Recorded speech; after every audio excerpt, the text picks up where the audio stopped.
Welcome back, everyone. Ready for another deep dive? Today, we're going somewhere pretty fascinating, exploring the spiritual interpretations of numbers and symbols. Yeah, these interpretations they come from a really interesting book we're looking at. It's called The Key to the Universe by Harriette Augusta and F. Homer Curtis. Oh, I've heard of that one. I remember seeing it at a bookstore, but never actually picked it up. What makes this book so special? Well, for one, it pulls from all these different traditions. Like what? You've got Kabbalah, which is a mystical tradition in Judaism, Hmm? and then there's Pythagoreanism, Oh, right, from the mathematician. exactly, Pythagoras, and it even delves into ancient Egyptian symbolism. Wow, that's a lot to unpack. And it's all focused on uncovering the hidden meaning behind numbers. Exactly. It's like get ready to completely rethink what you thought you knew about basic math one day. This book argues that numbers aren't just about crunching equations, they actually have a deeper spiritual significance.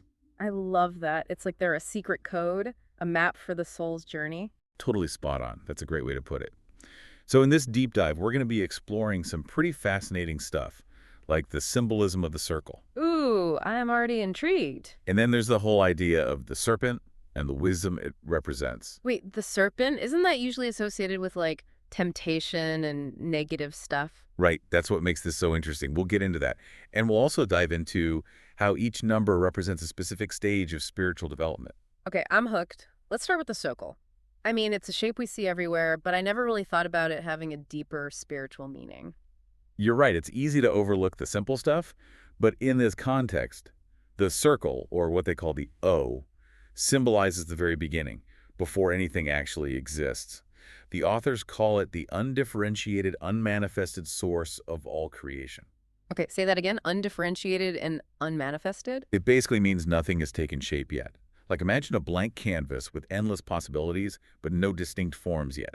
That's what the circle represents in this system. Wow, I never thought of it that way. It's interesting that something so simple can hold such a profound meaning. They even describe it as the secret habitation of the ever-invisible deity. That sounds pretty mysterious and almost poetic, doesn't it? Yeah, it does. And it reflects how the ancients viewed the circle. They saw it as something divine and mysterious, connected to the eternal, infinite nature of existence. So how does that connect to everyday life? I mean, I see circles everywhere. Well, think about the image of a serpent biting its tail, forming a perfect circle. It's a classic symbol for eternity, for infinity. And you find it popping up in various esoteric traditions across the world. That's true. I never really made that connection before. That's a helpful visual, actually. Okay, so I get the circle now. But what about this whole serpent thing? I'm still stuck on that. It seems so counterintuitive. How can something usually associated with deceit and temptation actually represent wisdom? Yeah, it's definitely a twist, right? But remember, this deep dive is all about challenging those traditional interpretations. The book argues that the serpent is a symbol with many layers, not just evil. For instance, in many traditions, both ancient and modern, the serpent actually represents wisdom and knowledge. Really? I had no idea. Can you give me an example? What traditions are we talking about? Well, take Kundalini energy, for example. Like in yoga. Exactly. In some Eastern traditions, the serpent represents this powerful life force energy that resides at the base of the spine. Right, the Kundalini. Yeah, and it's believed to have the potential for spiritual awakening.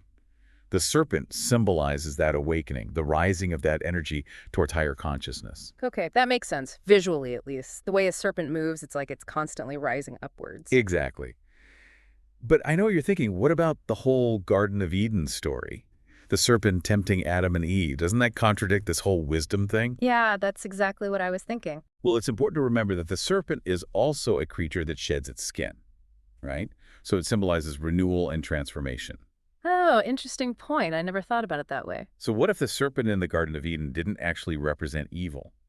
What if it represented the catalyst for growth, the expansion of consciousness, even if that growth came with pain and consequences? Whoa, that's a really different way of looking at it. I'm starting to see how these ancient traditions viewed things like how seemingly opposite concepts can actually be interconnected. Light and shadow, wisdom and temptation, they're all part of the same story. Exactly. And that brings us to the fascinating world of numbers. Okay, now this is where I get really curious. Because numbers seem so straightforward. What hidden meanings could they possibly hold? I mean, they're just for counting, right? Well, get ready to be amazed, because the key to the universe argues that each number represents a specific step on the path to spiritual realization. It's like climbing a ladder with each rung taking you higher and higher. So it's like a numerical map for our soul's journey. You got it. Let's start with the number 1. It represents unity, the first manifestation of the divine, like the very beginning of creation. It's even connected to Adam Kadmon, who represents the primordial man in Kabbalah. So number 1 is like the seed from which everything else grows. You got it. Then comes the number 2. And here's where things get interesting. Number 2 symbolizes duality, the first separation, the fall into matter, where unity splits into opposites. So like good and evil, light and dark, yin and yang. Exactly. With duality comes the challenge of balancing those opposites, of navigating a world that's suddenly much more complex. And this is something you face every day, you know? What do you mean? Just think about any decision you make. You're constantly weighing options, choosing between this or that. That's the essence of duality, and it's woven into the fabric of being human. Whoa, you're blowing my mind here. I never thought of it that way. It's like every decision we make, big or small, is a microcosm of that cosmic dance between opposites. And that brings us to number 3, which offers a resolution to that tension. Number 3 represents the Trinity, the union of opposites. It's the potential for harmony and wholeness, where those opposing forces come together to create something new. This is fascinating. Each number just adds another layer of complexity building on the previous one. And we're only on number 3. You're getting it. We've covered quite a bit already. Yeah. What are your thoughts so far? Anything jumping out at you? Honestly, I'm just amazed by how much depth there is to something as seemingly simple as numbers. It's like a secret code waiting to be deciphered. That's what makes this so much fun, right? Right. And there's so much more to explore.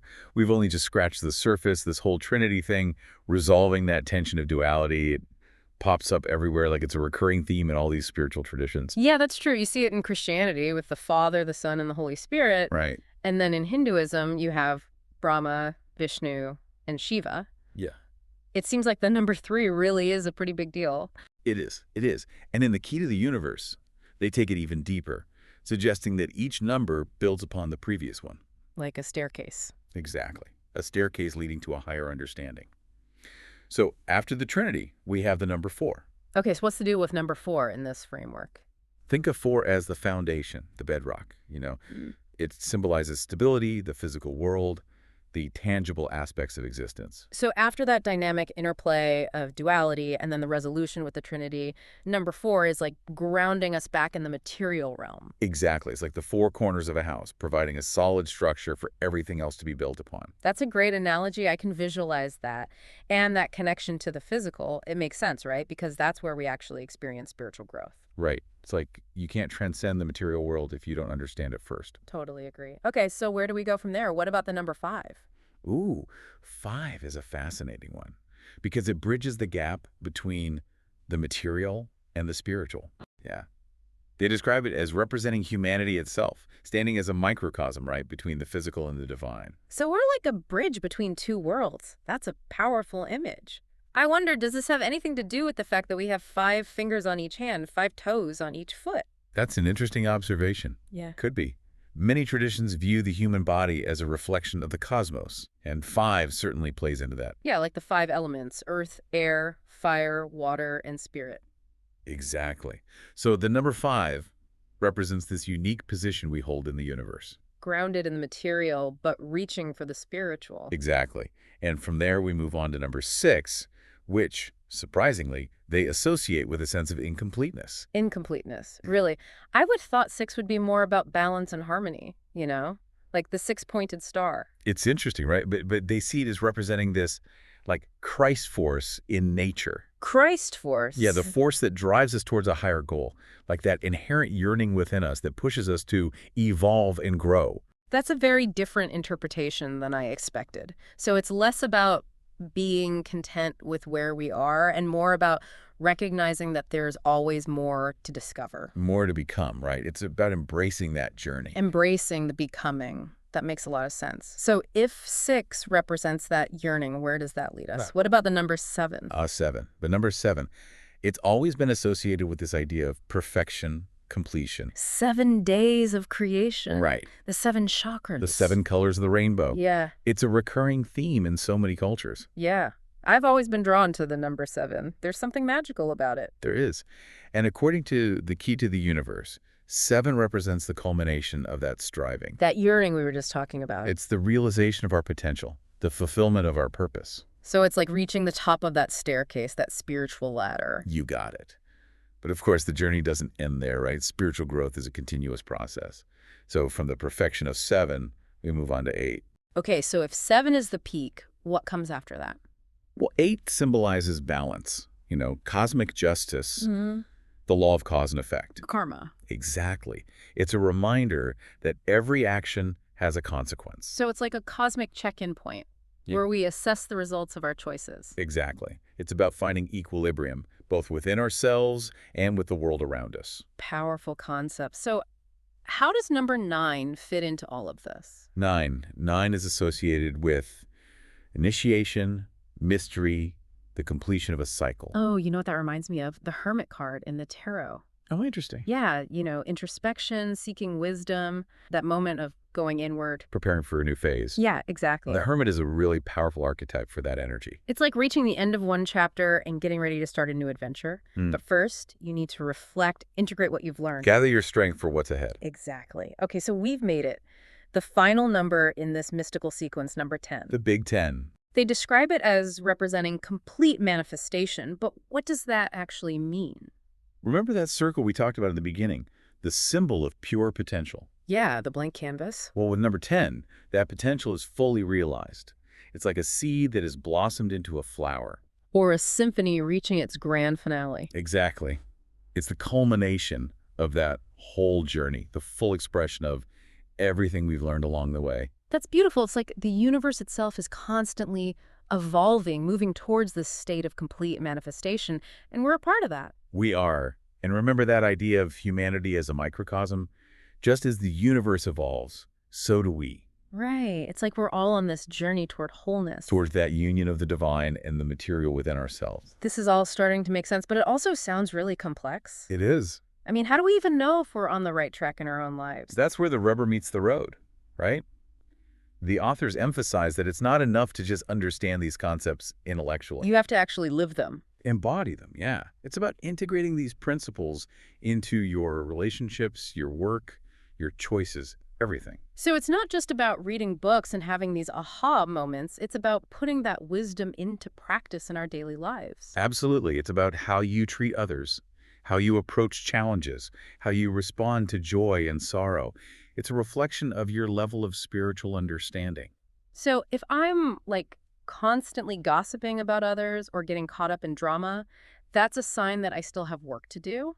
It could be, yeah. It could be an indication that you're not fully embracing the potential of these higher numbers, Like remember, number 10 represents complete manifestation, which means harmony, integration. Okay, yeah. But that seems like a pretty high bar. Who can honestly say they've reached that level? It's a lifelong journey, right? It's not like you wake up one day and you're there. But even the smallest steps in that direction can make a difference. So what's one small step we can take today to align ourselves with this concept of complete manifestation? The authors highlight this really interesting connection between the number 10 and the story of Abraham and Sarah in the Bible. Did you ever notice how their names change after they make a covenant with God? Now that you mention it, I think I vaguely remember something about that, but I can't recall specifics. Remind me. So Abram becomes Abraham, and Sarai becomes Sarah. Right. And it's subtle, but it's significant. Yeah. Because in Kabbalah, the 10th Sephira, Malkuth, is associated with the divine feminine. The Shekinah. Exactly. Which represents God's presence in the world. Wait, are you saying these name changes, they reflect a shift towards a more balanced expression of the divine masculine and feminine? You got it. It ties in perfectly with that idea of complete manifestation of the union of opposites that number 10 represents. Wow, I never made that connection before. It's about embracing both the masculine and feminine aspects within ourselves. The active and receptive forces. The forces that create and sustain life. Exactly. This conversation is making me realize that I tend to focus more on the masculine aspects, the doing, the achieving. Interesting. And maybe that's why I sometimes feel a sense of imbalance or incompleteness. That's a powerful insight. And it highlights how these ancient teachings can offer practical guidance for us today, right? They encourage us to become aware of where we might be out of balance and seek ways to restore harmony. This is all so fascinating. It is. But I'm also feeling like my brain is getting full. I need a moment to process everything. Yeah, we've covered a lot. It's a lot to take in. It is. But there's one more aspect of number 10 that I think is really relevant to our conversation. Okay, I'm intrigued. Tell me more. The authors connect this concept of complete manifestation to the idea of the hand of God. They describe it as this symbol of the duality of the great law. The duality. Yeah, like the positive and negative forces that are constantly working together. Two sides of the same coin. Exactly. And it challenges us to really think differently about how we view good and evil.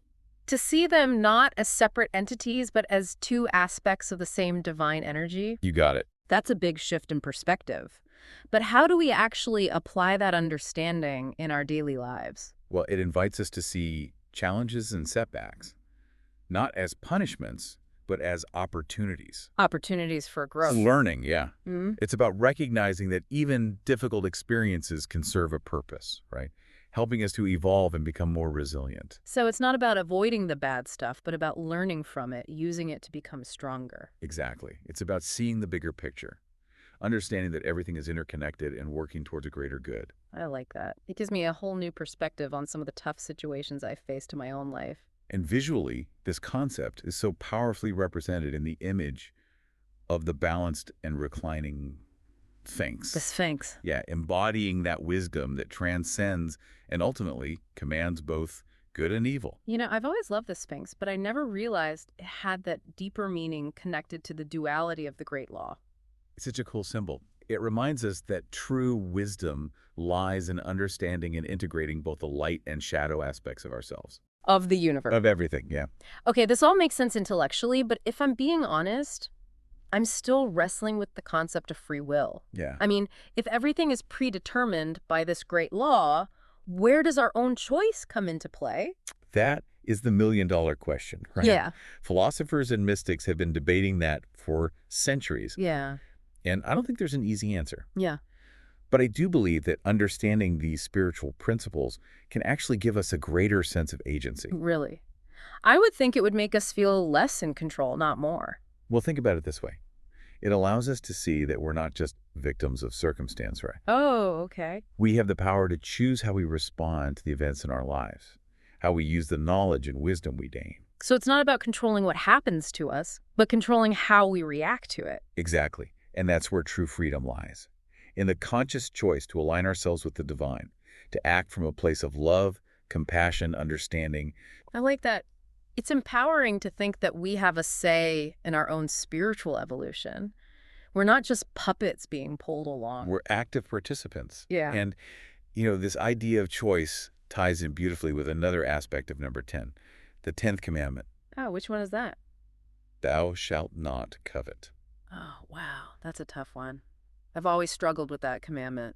It's so easy to get caught up in wanting what others have, especially these days. Totally. But what if coveting is actually a sign that we're not fully embracing the potential of number 10? What do you mean? I'm not sure I follow. Well, if number 10 represents complete manifestation, then it stands to reason that we already have everything we need within ourselves. So if we're coveting, it means we're not fully trusting in the abundance of the universe or in our own ability to manifest what we truly desire. Exactly. It's like we're operating from a place of lack. Instead of wholeness. Instead of completeness, yeah.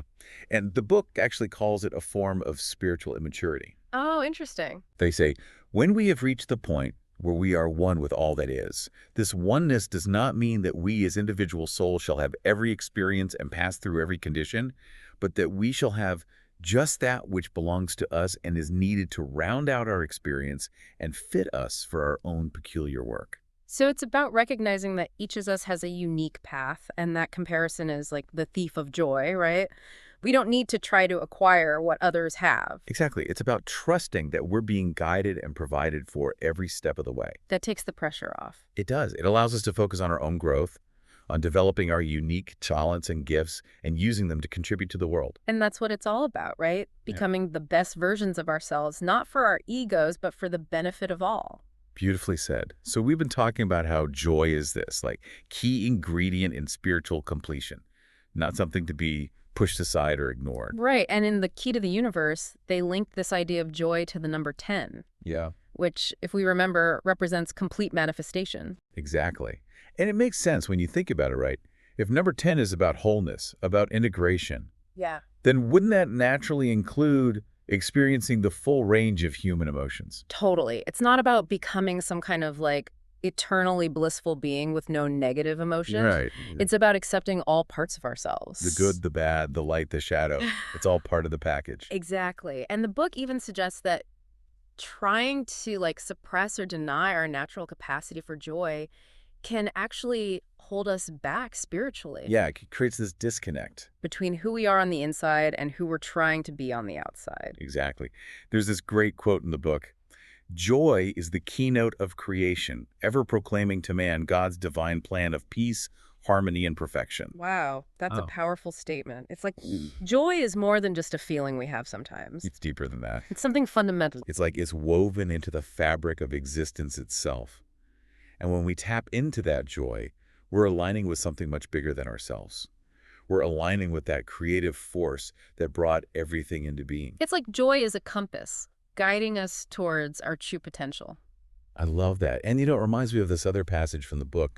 They talk about how real, genuine joy, it comes from this deep understanding of our connection to the divine. That we're all part of something much greater than ourselves. Exactly. So it's not about chasing happiness in like external achievements or This possessions is about cultivating that inner connection to the source of all joy. to the source. Okay, I'm starting to see how all these pieces fit together. Yeah. The symbolism of the circle, the serpent, the numerical journey, the role of joy. It's like a tapestry All woven together. from these ancient teachings.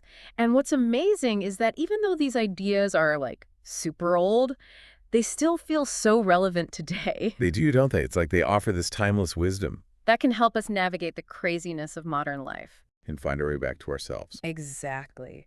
So as we're wrapping up this deep dive, what do you think is the most impactful takeaway from the key to the universe?